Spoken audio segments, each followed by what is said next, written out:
Sir 5 వచ్చి బయట ఉందంట, సాయంత్రం ఇంటిరెడ్డి నేను కొంచెం బిజీగా ఉన్నా, మళ్ళీ చేస్తాను.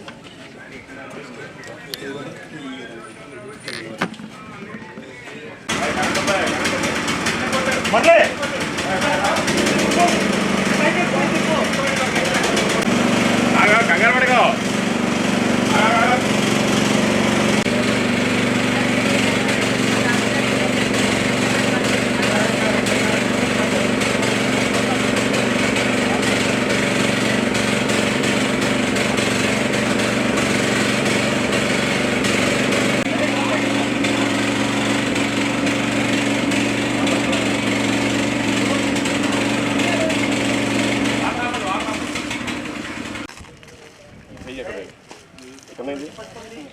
చెయ్యి చెయ్యి ఎక్కడ పెట్టినా ఇది ఇది పోయేసి ఇప్పుడు వదులు ఇప్పుడు ఎప్పుడు గట్టిగా పట్టుకో ఇది పోయి నిలబడాలి పట్టుకోకూడదు.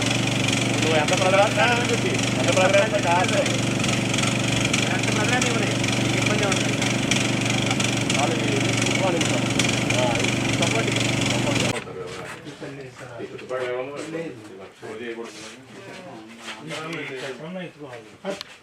మామూలుగా తీస్తాము, ఇప్పుడు మూసేస్తున్నారండి.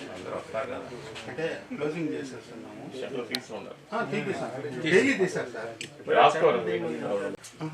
ఏమేమి ఉన్నాయి రాసుకోవాలి. ABC 2, DCP 2, model 2. అదొక్కటే వైజాగ్, పొరవన్నీ కలెక్టర్ గారు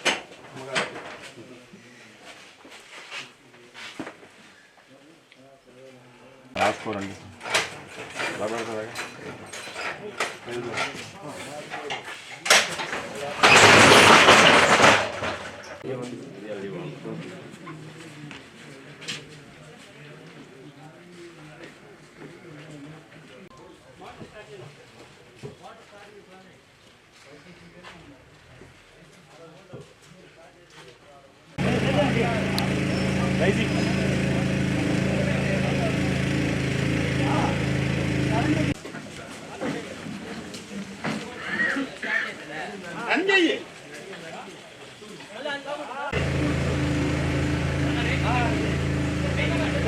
సానులు ఇచ్చిన తర్వాత 10 ఈలో ఏడైనా చెట్టకైనా కానీ పని చేస్తే మీరు బయటకు పోతారు.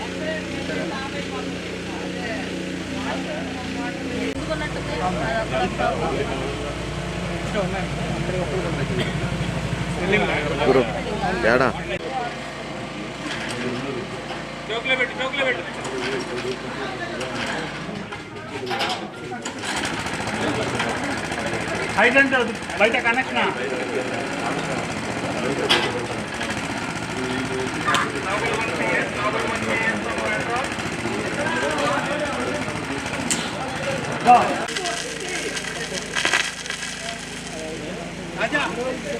అజనా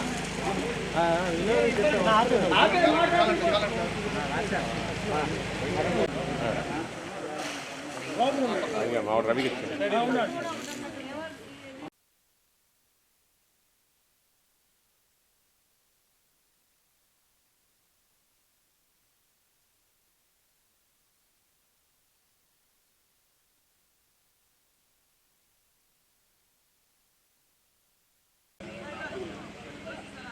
అందరూ వచ్చారా? ఇప్పుడు ఫైర్ వాళ్ళు అందింది కదా మీకు.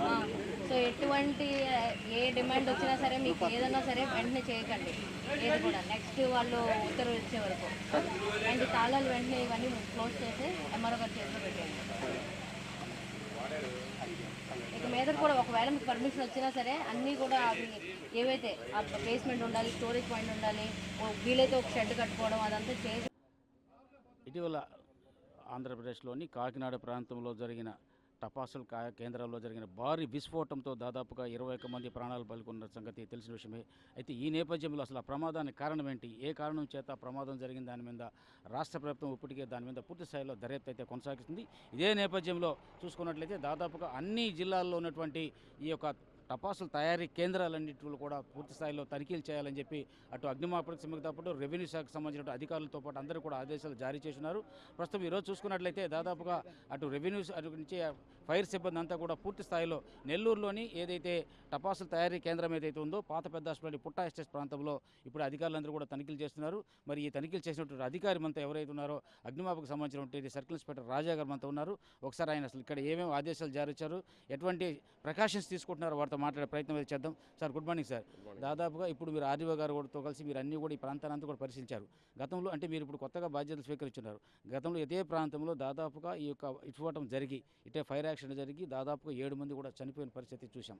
మరి ఇలాంటి పరిస్థితులు ఇప్పుడు ఈ ప్రాంతంలో చూసుకున్నట్లయితే ఇప్పుడు అలాంటి పరిస్థితి జరగకుండా మీరు ఎలాంటి ప్రికాషన్స్ వీళ్ళకి తయారీ కేంద్రాలకు ఆదేశాలు జారీ చేస్తున్నారు? ఓకే అండి, నా పేరు రాజా, నేను ఏడీఎఫ్ నెల్లూరు. నేను వచ్చి 1 మంత్ అయింది.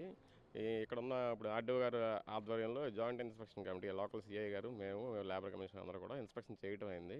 ఇక్కడున్న ల్యాబ్సెస్ అంటే మా ఫైర్ పాయింట్ ఆఫ్ వ్యూలో అక్కడ ఉన్న హైడ్రెంట్స్ కానీ ఇక్కడ ఉన్న ఫైర్ ఎక్స్టింగ్విషర్లు కానీ మిగతా శాండ్ పెట్టుకోవడం కానీ ఎగ్జిట్స్ కానీ అన్నీ చూడటం అయింది.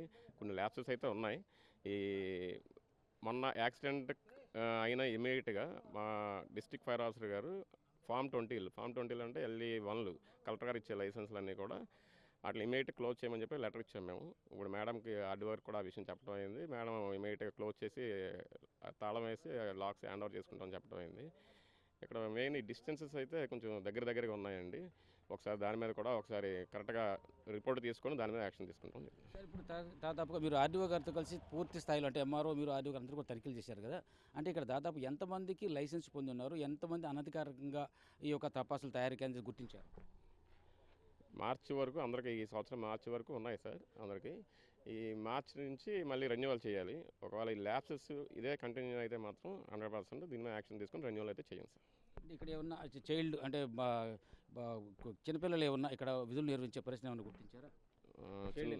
ఇప్పుడు మేము వచ్చిన ఇన్స్పెక్షన్లో అయితే ఇప్పుడు జాయింట్ ఇన్స్పెక్షన్ మీద అంటే అందరం తెలిసి వచ్చాం కదా. ఇప్పుడు ఇది సర్ప్రైజ్ విజిట్ లాంటివి చేస్తే వాళ్ళు ఉన్నారో లేదో మనకు తెలుస్తుంది. అటువంటి కంపల్సరీ ఆ సర్ప్రైజ్ విజిట్ లాంటివి కూడా చేస్తాం. ప్లస్ 15 రోజులకు ఒకసారి మాక్ డ్రిల్స్ లాంటివి కూడా కండక్ట్ చేయడం జరుగుతుంది. ఇమీడియట్గా ముందైతే ఈ మ్యానుఫ్యాక్చరింగ్ యూనిట్లు అయితే క్లోజ్ చేయించాం. Okay sir, thank you. Okay.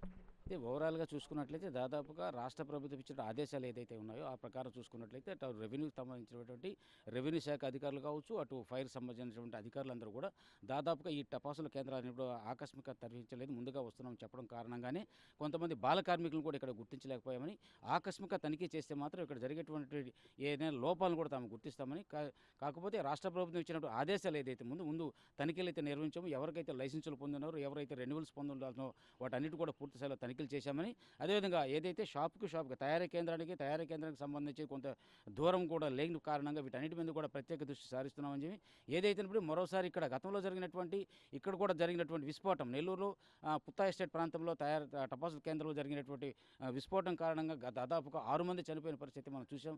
మరి అలాంటి పరిస్థితి పునరావృతం కాకుండా పూర్తి స్థాయిలో ఇక్కడ అధికారులందరూ కూడా ఇక్కడ తయారీ కేంద్రం చేసే వాళ్ళందరూ కూడా ఆదేశాలు జారీ చేస్తామని చెప్పడం జరిగింది. ఏదేమైనప్పటికీ ఆకస్మిక తనిఖీల వల్లనే ఇక్కడ ఏదైనా లోపాలు కానీ అటు బాల కార్మికులు గుర్తించడం జరిగిందని చెప్పడం జరుగుతుంది. అది త్వరలోనే ఇన్స్పెక్షన్ కూడా ప్రారంభించడం చెప్తున్నారు. ఇది ఇక్కడ ఒక తాజా పరిస్థితి. Cameraman Rohit, Ramesh, CVR news, Nellore.